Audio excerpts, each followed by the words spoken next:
और आइए सीधे रुक करते हैं सीएम योगी की एक बड़ी सभा का। के प्रदेश संगठन महामंत्री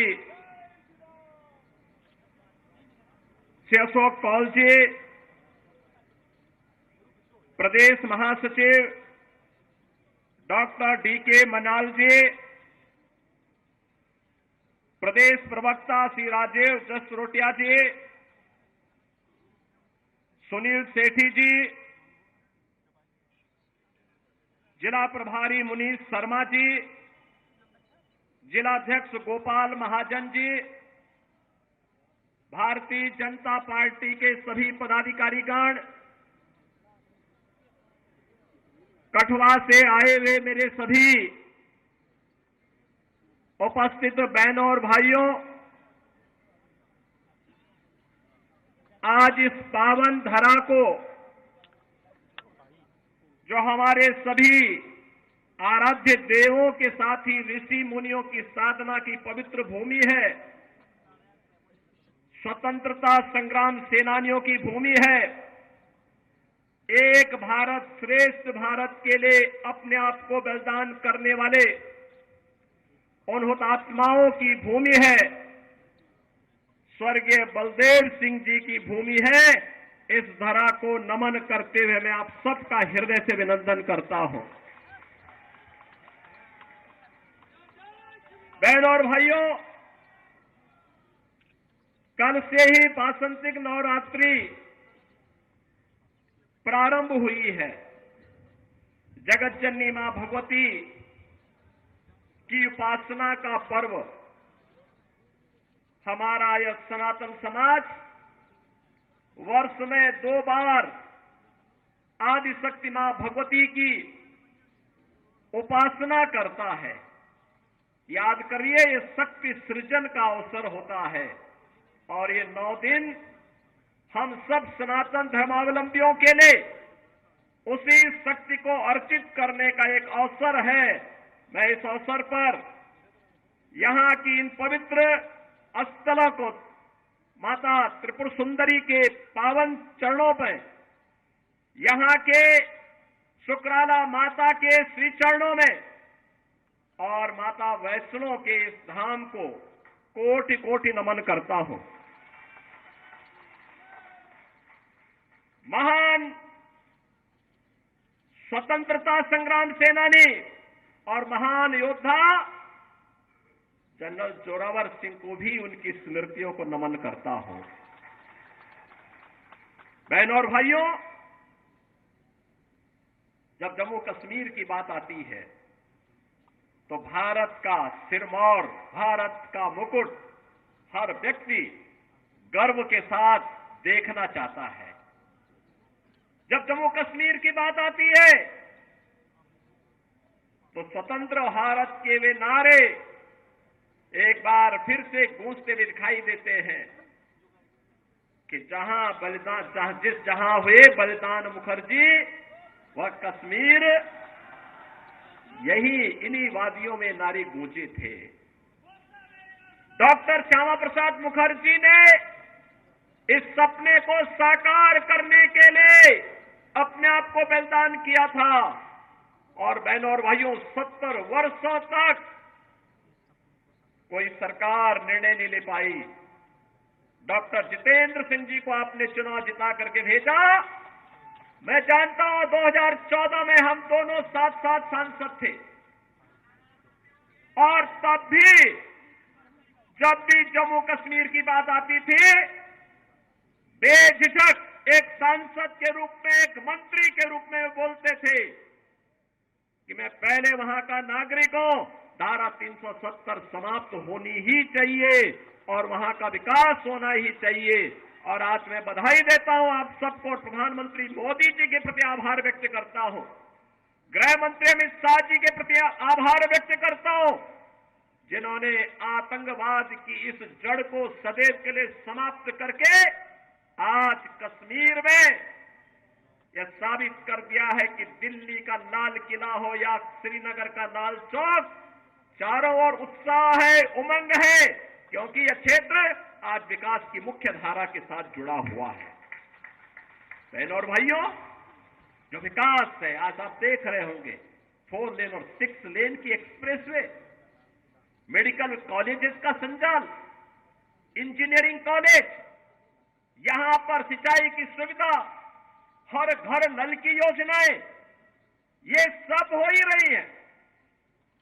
लेकिन सबसे बड़ी बात ये, पूछिए इन लोगों से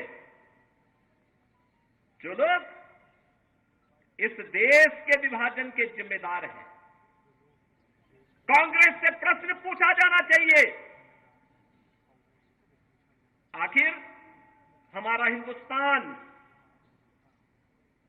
1947 में आजाद हुआ, लेकिन कांग्रेस की सत्ता लिप्सा ने आजादी के एक दिन पहले देश का दुर्भाग्यपूर्ण विभाजन भी करवाया। और बहनों और भाइयों, स्वतंत्र भारत में हमने हमेशा अपना एक धर्म माना, और वह धर्म माना राष्ट्र धर्म। हम अपने राष्ट्र को सर्वोपरि मानते हैं। मेरी व्यक्तिगत कोई भी आस्था होगी, कोई भी उपासना विधि होगी, लेकिन अगर वह राष्ट्र के मार्ग में बाधक है, मैं इसको दरकिनार करके रखता हूं और पहले कहता हूं कि मेरा देश रहना चाहिए।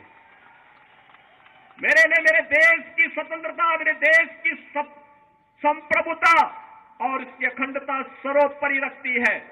और इसीलिए आज न केवल भारत एक ग्लोबल पावर के रूप में आगे बढ़ रहा है, अभी तो बहनों और भाइयों आप देख रहे होंगे, अन्य दिनों में तो आप छोड़िए, भारत सरकार के साइंस एंड टेक्नोलॉजी के मंत्री भी डॉक्टर जितेंद्र सिंह जी हैं, प्रधानमंत्री कार्यालय के मंत्री भी डॉक्टर जितेंद्र सिंह जी हैं। कोरोना कालखंड में पहली बार आपने देखा होगा, भारत के वैज्ञानिकों ने एक यानी दो ऐसे वैक्सीन दिए जो दुनिया के अंदर कोरोना जैसी महामारी की अचूक दवा है, अचूक दवा। आपने देखा होगा, सबसे प्रभावी वैक्सीन भारत ने दी, फ्री में वैक्सीन, फ्री में उपचार, फ्री में टेस्ट। 140 करोड़ भारतवासियों को भारत की सरकार ने प्रधानमंत्री मोदी जी के नेतृत्व में प्रदान किया। और बहनों और भाइयों, 4 वर्ष से फ्री में 80 करोड़ लोगों को राशन की सुविधा, और अगले 5 वर्ष तक ये राशन की सुविधा फिर से प्राप्त होने वाली है भारतवासियों को। आप सोचो, 140 करोड़ में से 80 करोड़ लोगों को 4 वर्ष से फ्री में राशन की सुविधा अगले 5 वर्ष तक मिलना है। और दूसरी तरफ 1947 में भारत से अलग हुआ पाकिस्तान भीख का कटोरा लेकर के दुनिया के अंदर भीख मांगता हुआ दिखाई दे रहा है।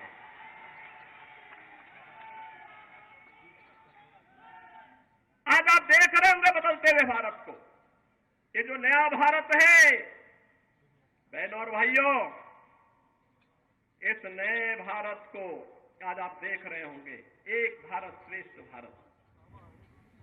इस भारत में भारत के 140 करोड़ लोगों का सम्मान भी है। दुनिया के अंदर आज भारतवासी कहीं भी जाता है, लोग बड़े सम्मान के साथ उसकी ओर देखते हैं। आज भारतवासी दुनिया के अंदर सम्मान प्राप्त कर रहा है। आज सीमाएं भी सुरक्षित हुई हैं।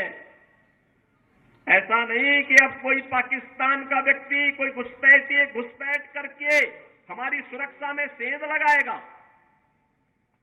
नहीं लगा सकता। अगर कहीं एक पटाखा भी फूट जाए ना, तो पाकिस्तान अब सफाई देता कि नहीं, मेरा इसमें हाथ नहीं है,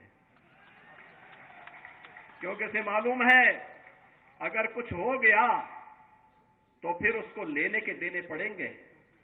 और बहनों भाइयों, जब एक मजबूत सरकार होती है तो ऐसे होता है। सुरक्षा की पुख्ता व्यवस्था, कश्मीर में धारा 370 समाप्त करके यहां के आतंकवाद की समस्या का समाधान, देश के अंदर नक्सलवाद की समस्या का भी समाधान हो गया।